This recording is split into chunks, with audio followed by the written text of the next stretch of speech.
20-year reunion of this. The craziest thing about Y2K is like they're computers. They're smarter than us. You don't think a computer just would go to like 0001?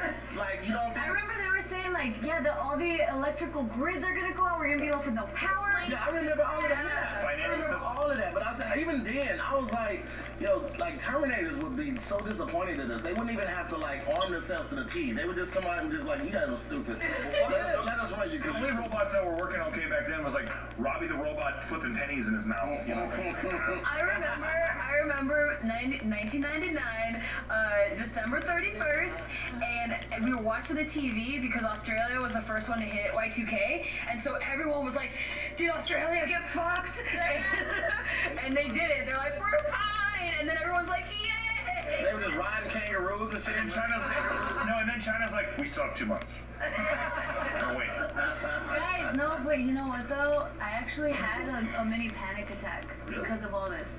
Yes. So, you remember that day where Jess sent us that audio message about possible lockdown and blah blah blah, like all that stuff? Immediately, because I had just woken up when that was the first thing that I did when I woke up, is listen to that audio message. And I woke up and I started shaking and I started crying because we had no food in the house. Zero food. Like, we were like... Oh, yeah, because you guys had just moved in. We just moved in. We were waiting. So the next day we were going to get a brand new refrigerator. So that's why we were putting off going grocery shopping for the longest time. Immediately, I just felt like this insane amount of, like, panic. And I'm like... we're gonna be locked in here with no food, we're gonna die. We're gonna die, we're not gonna make it. And then that's when like I started texting you guys and I'm like, oh my god, I had to do a 10-minute meditation to calm down. Cause I was Okay, so like, we want to talk about the real shit, like how we're actually feeling about this. But you also have so many friends. We live like 5 minutes away. We have a shit. I think like it kind of went like black. Like, This tunnel vision. Anxiety it's not logical. No. Yeah. The human body can survive without food for 7 days, so we'll be good for 7 days. How long can you survive without a haircut, Casey? Not 7 days. Not 7 days. Casey, can you imagine not eating for 6 whole days even, and then never was 7? True. No, the only thing that I think about when I had to put myself in that type of situation is like, damn, I'm gonna look so good when I lose this weight. Like that would be the only reason I would go like naked and afraid. They come back off of naked and afraid. They're like 17 to 25. Survivor. And then you can I'd be like, yo, I'd be so fucking hot, bro. Like, I'm like, yeah, I'll do it. It always bums me out when I see the Survivor, like the finale, because they've always had a couple months and they always look kind of fatter. And I'm like, they're not as hot.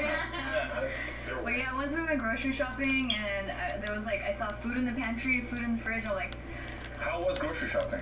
it wasn't that crazy. Like, it was pretty, like, I've never seen a grocery store like that. Oh, okay, I have. Like, the day before Thanksgiving. What the fuck, The only other time you really see the grocery store is acting Who the fuck in here? like that, but I had never seen Who this? multiple shelves empty. Oh, that's that nigga, Antoine Slay. Oh, yeah, he told me. What up, nigga? Yeah, you know, he's giving me just... Announced a state of emergency, and that's what was like kind of scary because it was like, oh, what do we have right now? Like, could we survive off this? And the only thing we didn't really have was like fresh produce or even frozen vegetables and stuff. So I went to the store.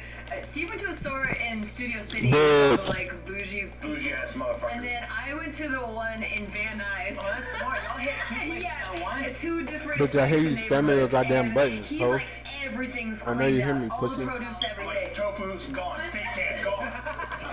There's no sprouts. Yeah. There's absolutely no sprouts. Forget it. Yeah, and mine was like all the toilet paper and hand sanitizer are gone, but all the fruits and vegetables completely still there. Like, all the nutrients. You know what neighborhood you're in? Yeah. Well, it's a Mexican neighborhood that... White potatoes gone, rice gone, pasta gone, sweet potatoes by the fucking buckets. There was At the grocery store, it was a whole bunch of gluten-free pasta was all that was left. No one wants to yeah, touch vegan food stocked to the brim. I was like, oh, give me some of these vegan burritos. You know what's the craziest thing is like every movie that you've seen thus far, Antoine that Slay. talks about like a pandemic or alien attack or something like that. The exact same thing that happened with their government Bitch. happened with ours. Yeah, we're like, it's no big deal, don't It's panic. not even a big deal. People are getting cured, thousands by the day, hundreds of thousands by the day. By tomorrow, it won't even be a thing. And then it went to like, okay, it might be a little more serious than we thought, but it's no need to panic. Everybody just relax. Nothing's gonna happen. Nobody's getting locked down. Then the next week, all right, guys, this is Delta Red. What happened? This is not my fault. It was like, bro, you told everybody.